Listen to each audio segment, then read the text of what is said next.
Olá, eu sou o Luiz Gonzaga Lopes, editor de cultura do Correio do Povo, e estou recebendo com muita honra aqui o maestro Thiago Flores, que vai protagonizar, reger um momento especial pelo Dia Mundial do Rock, nessa terça, quarta e quinta-feira no Teatro São Pedro, à noite. Três apresentações diferentes, uma na terça toca Raul, a quarta-feira são os clássicos do rock, e na quinta-feira teremos o Queen, né? O especial Queen com vocal táxi. Thiago, primeiramente uma boa tarde. Esse horário que vai passar pode ser boa tarde, boa noite, bom dia, mas quero te perguntar, 3 noites de rock, acha que o público vai apostar nisso? Eu tô confiante, né? É um prazer estar aqui contigo, Gonzaga, além de ser um grande jornalista, é um amigo, né? Nos outros anos, eu fiz, há 2 anos atrás, no Dia Mundial do Rock, o especial Queen. O ano passado, fizemos 2 noites também do Toca Raul, né, no Dia Mundial do Rock.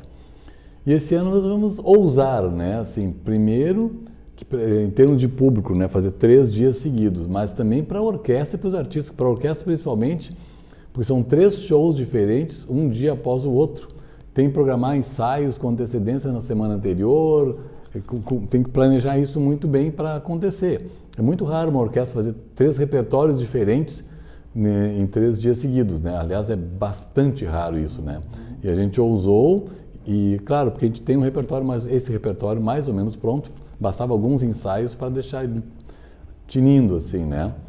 Mas eu acredito que o público porto-alegrense vai comparecer, sim, porque pela experiência que a gente tem, né, e porque o público porto-alegrense gosta do rock, gosta, ele curte. E são 3 espetáculos bem diferentes, bem distintos, né? O Toca Raul com o Teddy Correia, com o Tonho Croco, com o Icky Gomes, são 3 nomes muito fortes aqui, faz uma interpretação muito legal das músicas do Raul Seixas, mais o vocal táctil também. Na quarta-feira, Frank Solari é um super músico, né, e tal, mas tem também o Pedro Veríssimo, que tem um público maravilhoso e canta muito bem.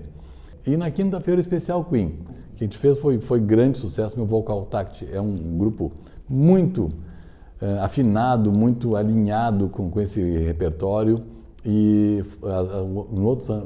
há 2 anos atrás, quando a gente fez, foi um super sucesso. Show. Existem momentos como, por exemplo, a clássica das clássicas, que todo mundo que fala de Queen lembra, o Bohemian Rhapsody com eles chega a ser uma coisa assim, que quase melhor do que o original. Claro que não, né? Mas, dá para dizer o seguinte, ao vivo é melhor. Ao vivo é melhor. Porque o Queen não fazia essa ao vivo, né? Ele pegava um pedaço e não fazia com aquele super vocal que tem. Então é um timaço assim que está fazendo. E a orquestra da Ubra, que faz muito bem, tanto o repertório erudito quanto o popular. Né? Thiago, uma coisa que eu queria te perguntar, não faz pouco tempo que tu fazes isso, assim, e eu queria te perguntar essa coisa de buscar o popular, porque isso é uma característica tua. Eu não vou precisar o tempo, mas são de 15 a 20 anos isso? É isso aí mesmo, exatamente. Sistematicamente, né? Porque eu me lembro que o primeiro ano da orquestra foi em 96. Em 97, o Ney Lisboa estava um pouco recluso naquela fase dele, assim, e eu fui lá, Ney, vamos fazer um show com orquestra e tal. Primeiro show do Ney com orquestra. E nosso primeiro show com artista popular também. Fizemos um show com o Ney Lisboa em 97. Então, depois de uns 2 anos, aí no ano 2000 a gente começou a fazer sistematicamente, todos os anos, imagina, 18 anos fazendo todos os anos 3, 4, 5 shows populares diferentes, né, por ano. Então, realmente a gente tem uma cancha muito grande. Tem um time enorme trabalhando de arranjadores também, é uma super equipe. E eu queria exatamente saber dessa parte que todos dizem que é a parte mais tradicional, a parte das orquestras, a parte clássica erudita. Vocês têm uma agenda regular, uma vez ao mês, no Leopoldina Juvenil, que é o concerto dos clássicos, né? Isso. A gente, o Domingo Clássico Juvenil, que a gente chama. Esse projeto também a gente está no Juvenil desde 2003. 15º ano nosso ali, né? Então é super tradicional. A gente faz um repertório para um público mais conhecedor. Vamos dar exemplo agora em agosto. Nós temos no primeiro domingo de agosto concerto com 2 suítes de Bach, a suíte número 2 e a suíte número 3 de Bach, e mais 2 concerto grosso do Handel, né? Porque concertos, eu não falei no singular para um concerto grosso, e o plural de concerto grosso é meio discutível. Meu professor Bruno Ki falava concerti grossi, ele falava que não tinha isso em português. Algumas pessoas até conversaram na nossa mesa sobre esse assunto lá, no dia quinta-feira, que tem várias pessoas da literatura, que muitas pessoas já usam concertos grossos, o plural, né? Então, desse termo aí. Mas então esse é o concerto de agosto, barroco. O de setembro a gente vai fazer a estreia mundial de uma peça do Elias Barbosa, que é um bandolinista aqui de Porto Alegre, compositor excelente. Vamos fazer a estreia mundial de uma obra dele. Depois de outubro nós vamos fazer isso com outras obras também, além dessas, né? Mas também Vezendonck, líder do Brahms, do Wagner.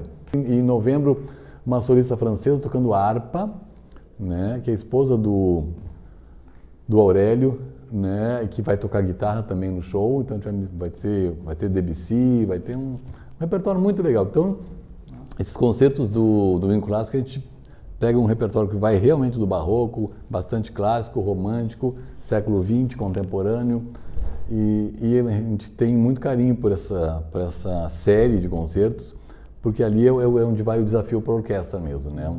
Peças difíceis para a orquestra mostra que ela tem um nível técnico bastante elevado. Assim, né? Existe alguma peça difícil que ainda vocês já deram uma estudada e ainda não tocaram com a Orquestra de Câmara da Ubra? Existe alguma daquelas mais antigas, do barroco, do medieval? Tu acha que tem alguma coisa aqui? Não, tu sabes que a gente já pegou peça muito difícil para tocar. Mas quando a gente pegou, a gente nunca desistiu. Sim, vocês vão a gente aumentou o número de ensaios. Sim. Né? Uma vez a gente até gravou uma peça para clarinete de um compositor americano, agora me esqueci o nome, o solista era o Gary Drench, que ele era um compositor vivo. Nossa, era muito difícil, muito difícil. Tanto é que ele convidou a nossa orquestra para gravar com ele e tal. Depois ele disse que nos Estados Unidos ninguém queria gravar aquela peça, porque era muito difícil. Mas foi muito legal, porque deu um trabalhão, mas o compositor rasgou elogios. Então, esses desafios a gente encontra. Agora mesmo, mês passado também a gente tocou o quarteto do Schubert, A Morte à Donzela, que é muito difícil. É um quarteto com arranjo para orquestra de corda, realmente muito difícil. E a orquestra foi brilhante. Então, é bom ter desafios para a orquestra, né? É bom porque cada um demonstra assim, uma orquestra muito aguerrida e muito coesa. Né? Isso é muito importante, né? Porque quanto maior a orquestra, mais a gente identifica alguns músicos que às vezes não estão tão imbuídos daquele espírito de estudar, se preparar em casa, fazer um trabalho realmente minucioso nos ensaios e tal. E a Orquestra da Ubra tem essa característica. Né? Antes de passar para a próxima pergunta, eu quero te falar uma coisa que eu acho que eu talvez já tenha te falado pessoalmente, mas vou falar aqui no ar, como se diz, que para mim, uma das melhores gravações de orquestra, pelo menos gaúcha ou da região, de 4 estações portenhas, é a melhor registro que eu tenho, é o de vocês, assim, que vocês fizeram com um primor técnico, talvez do Brasil, assim, é que eu não posso dizer que talvez eu não tenha ouvido alguma outra tocar, mas eu já vi algumas orquestras tentando fazer de forma virtual, e vocês realmente foram, para mim, que ficou registrado em gravação. E temos um outro assunto que até eu ia te trazer aqui também como convidado para o jornal, nós estamos ainda na última semana da Copa da Rússia, né? E tu eu já fui para a Rússia em 2012, e tu és um dos que eu conheço poucas pessoas que foram para lá, o cara que tu moraste um ano lá, estudaste no conservatório. Queria que tu falasse um pouquinho da Rússia que as pessoas estão vendo agora e da Rússia que tu conhece, assim, um pouquinho. Olha, uma coisa continua igual, quase ninguém fala inglês. Sim, é impressionante. Mas eu fui em 92 a primeira vez, voltei mais 3 vezes lá depois. Mas, então, era uma coisa muito interessante. Primeiro, essa questão do contato com estrangeiros, né? Porque em 92 havia acabado há muito pouco tempo a União Soviética e praticamente tudo ainda era do Estado. Muito pouca coisa estava já em mãos de particulares lá, né? Então, eles estavam passando um momento bem difícil, eles não sabiam como agir, porque a coisa não era mais comunista, mas ao mesmo tempo funcionava como se fosse, né? Porque restaurantes do Estado, coisas do Estado e tal, com um ou outro que era particular, assim. E eles tinham muita dificuldade de como receber os estrangeiros e tal. Eles não sabiam mesmo. Eles são bastante ríspidos até, dá para dizer, né? Isso é uma coisa assim, de característica geral, mas não são sem afeto. Eles são muito afetivos. Isso é uma coisa interessante, porque no tempo da Guerra Fria passava para a gente uma coisa assim, o russo é um povo frio, não tem nada de frio. Tanto é que no conservatório lá, eles abominavam a pessoa que fosse fazer música sem demonstrar que estava muito envolvido com a música. Tem que demonstrar emoção. Quem não fizesse isso, praticamente nenhum professor queria pegar aquele aluno e tal, porque eles gostam que demonstre emoção. Isso, inclusive, falando de música, acaba que eles fazem o barroco muito mal, por exemplo. Porque eles querem fazer um barroco que nem faz o romântico, né? Com vibratão, não sei o quê, assim. O barroco tu passa emoção de uma maneira diferente. Tu passa energia. Mas, claro, uma característica do romantismo é, assim, tu passar o que tu está sentindo e externar isso. No barroco não externava tanto, né? Tu sentia, lógico que sentia muito, mas tu não passava isso tanto para as pessoas. Então, só para fazer um pequeno comentário interessante, né? Mas, assim, culturalmente, a Rússia é um país maravilhoso. O nível dos estudantes no Conservatório de São Petersburgo é algo absurdo mesmo, né? Eu que passei pela universidade aqui, fiz muitos cursos de verão aqui no Brasil e tal. Nossa, o nível deles é muito alto. Assim, né? A pessoa, quando ela entra no conservatório, ela já está muito preparada. Muito, muito preparada mesmo. É um funil muito grande, porque tem várias escolas, agora me esqueci o nome que eles chamavam, a escola onde tu estuda música desde o primeiro ano até final do ensino médio, né? Muitas escolas assim, e saem milhares de alunos daqueles, e para entrar no conservatório é um funil, assim, só os muito bons entram no conservatório. E assim é no balé também, né? Que é a tradição fortíssima, é a mesma coisa. O balé ainda é pior. Balés vão selecionando assim, tu tem corpo, vem para cá, teu corpo não serve. Depois que faz essa primeira seleção, que se o corpo serve ou não serve, vai para um outro. E vai, assim, para depois aquela criança que foi super selecionada entrar na escola, para poder entrar na escola de balé, nas escolas de balé, né? E aí, depois de uma grande companhia, é impressionante. Por isso que sai muita gente boa, que nem o nosso futebol aqui. Apesar de eles nos decepcionarem, mas tem muito cara bom. Nenhum país do mundo tem tanto jogador bom, porque todo mundo joga bola no Brasil. Então, para fazer uma seleção é fácil. E lá é na área da música, do balé, das artes em geral, né? O país tem uma cultura muito culto mesmo. Aliás, aquela quadra que tu estudaste no Conservatório Rimsky-Korsakov, né? E de frente ao antigo Kirov, que é o Mariinsky, isso agora, é que é um teatro, super teatro, mais lindo do mundo, né? Então, dá para se dizer que lá, assim como aqui tem, agora não tem tantos campinhos de futebol, mas lá tem quadras que tem 3 ou 4 teatros e conservatórios. Agora eu vou ter que, para encerrar, pedir para que tu, é uma coisa clássica nossa também, já que falamos de clássico, de erudito, mas tu convidar as pessoas para comparecerem nesses shows, para lotar aquele teatro na celebração do Dia do Rock. Sim. Por favor, olhando para a câmera.